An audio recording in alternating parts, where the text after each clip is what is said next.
Clive Davis, the web around him, the network that he's created. It's a network of evil. Everyone that is mentored under him have become victimizers, liars, thieves, and probably worse things than that. I was approached by Diddy to perform a hit on one of his artists. But he got a boss too, and his boss name is Clive Davis. Clive run him. Diddy don't run himself. Check out the picture.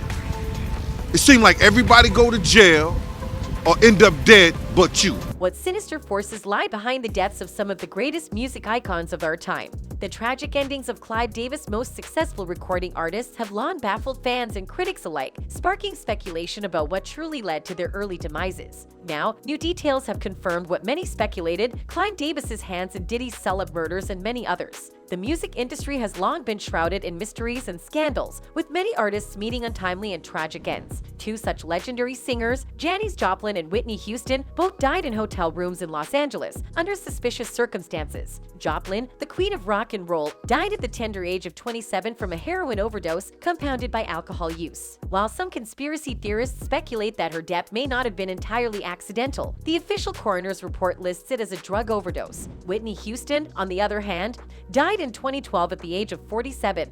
Under eerie circumstances, she was found dead in a bathtub at a Beverly Hills hotel room with cocaine in her system, bruises on her body, and a menacing hanger-on. Nick Gordon, present. Some people believe that Gordon may have had a hand in her tragic demise. Jaguar Wright seemingly confirmed that speculation once. Said Leola Brown, Bobby Brown's sister, has said on several occasions that she was beat.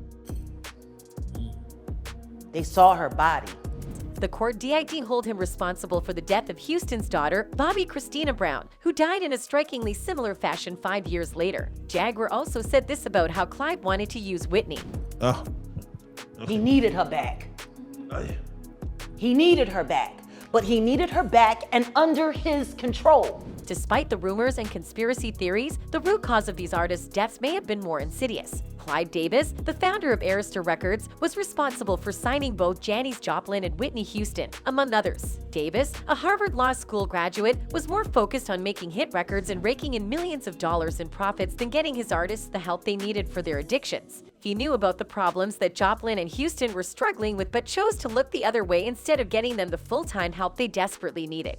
The tragic history of artist deaths, criminal convictions, and harmful vices at Sean Combs' Bad Boy Entertainment record business, a business that was connected to Clive Davis, is also well known. Sean Combs, also known as Puffy P. Diddy, and Diddy signed artists to his Arista Records imprint, Bad Boy, but many met with disaster. The sad death of the notorious Big, one of the most famous rappers of all time, shocked the music industry. Shine, who was just starting out, went to jail for trying to kill someone. G-Dep was also convicted of murder and sent to prison. Craig Mack and Black Rob died early due to poor health, with rumors circulating for years about Black Rob's sexual health. The 11-year-old Lil Jerome became mentally ill with schizophrenia due to the sick things he was exposed to in the industry. But it wasn't just the artists who were affected. The hitmen, who were responsible for numerous Bad Boy successes, were only one group of producers who fell prey to destructive habits during their association with Bad Boy. Many people's lives were ruined by the label's culture of decadence, which included widespread cocaine use and sexual immorality. Even worse, Diddy was legally accused of having sexual relations with underage boys in a government investigation, which included Usher, who was just 15 at the time. Apparently, Diddy also made things extremely difficult for TLC when they tried to get away from Clive Davis by snitching on them. Everybody hostage, and Puffy was the one that snitched us out. Yo, B, yo, your girl's up here mad bugging, yo. And I was like, oh, Puff, why you gonna snitch us out, dog? Then there's also the story of Milli Vanilli, a European duo consisting of Fabrice Morvan and Rob Pilatus that rose to fame in the late 80s with their infectious brand of pop. However, it was later revealed that they were actually just lip syncers hired for their attractiveness. Milli Vanilli were awarded the Grammy for Best New Artist, but controversy ensued when their deception became public knowledge. Milli Vanilli's Girl You Know It's True album was distributed by music industry legend Clive Davis and went on to sell over 1 million copies. The incident, however, caused Clive and Arista to abandon them. Many people trust Fabrice's interview statement that Clive was aware of the lip syncing the entire time. People speculate that since money is the only thing that matters to Clive, he tried to cash in on Milli Vanilli's popularity in Europe by bringing them to the United States. The The two young men from Germany were lured into the music industry by music producer Frank Farian, who was notorious for his con artistry. The pair, Rob and Fab, believed they had been signed to a record deal, only to discover they had been duped. Farian had no intention of allowing them to sing, as he believed they were not talented enough. Instead, he had them lip-sync to pre-recorded tracks. The deception was revealed in 1990 during a live performance on national television, when the track they were lip-syncing to skipped and repeated the words "Girl, you know it's, girl, you know it's, girl, you know it's." It was the beginning of the end for Milli Vanilli, who became the subject of a media frenzy and public backlash. The fallout from the scandal was devastating. Rob, who had struggled with addiction due to the pressures of the industry, was found dead in a hotel room in Germany in 1998. He died from an alcohol and prescription pill overdose. Fab, meanwhile, struggled to cope with the fallout, which included being stripped of their Grammy Award for Best New Artist. He tried to launch a solo career but was never able to fully escape the shadow of the scandal. But the story of Milli Vanilli is just one small part of the complex and shady history of Frank Farian. He had a long history of deception, dating back to his early days in the music industry. In the 1970s, he ripped off a song by reggae legend Prince Buster, and in doing so, stumbled upon a new genre of music that he would exploit for decades. Farian began making reggae and disco music under the name Boney M, but his vocals were so ambiguous that listeners were not sure if it was a woman or a man singing.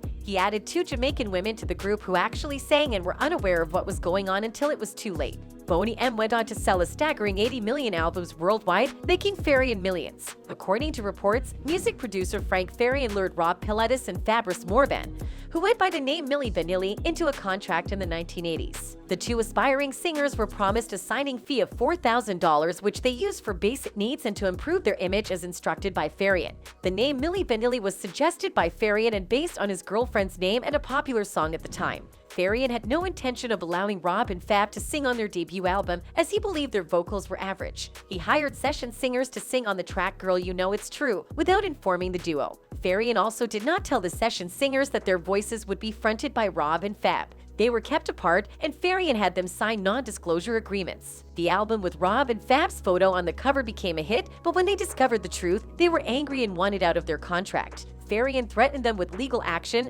claiming they had violated the non-disclosure agreement. One of the session singers attempted to expose the scandal, but Farian threatened him and bribed him to keep quiet. The scandal caused Rob Pilatus to lose his life, and he later expressed regret for the deception. It is worth noting that Farian could have avoided the scandal by allowing Rob and Fab to perform on the album, transposing the music to keys more suited to their voices, and using the session singers for backup vocals. Music mogul Clive Davis and his record company BMG also made millions of dollars off the girl group TLC, whose music grossed an impressive $500 million.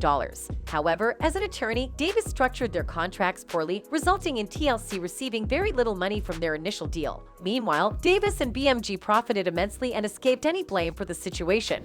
You know, because we were getting sick and sweating and, we was like really working hard for this money, and we wanted to know who the hell had our check. To make matters worse, TLC's founder and manager Pebbles was made the scapegoat, even though Davis made far more money than she or the imprint label, Left Face Records, ever did off TLC. This is an injustice that deserves to be corrected in music history books, and it will be. Sadly, Lisa Left Eye Lopes, a member of TLC, suffered from schizophrenia, which went undiagnosed. She was led astray by the wrong people, and her mental illness caused her to behave erratically. She caused 2 accidents, both of which claimed the lives of children. The first incident occurred in Atlanta, where, under schizophrenia, Left Eye forgot to set the parking brake, and her friend's baby tragically died as a result. The second accident occurred while Left Eye was staying at an eccentric cult-like commune in Honduras. She hit a little boy who was crossing the road, and he also lost his life. A week later, while driving erratically and swerving to miss oncoming traffic, Left Eye was involved in a fatal car accident. She was the only fatality, while others suffered minor injuries. Clive Davis was aware of Lisa's mental illness, drug and alcohol problems, and her instigation of trouble between the group,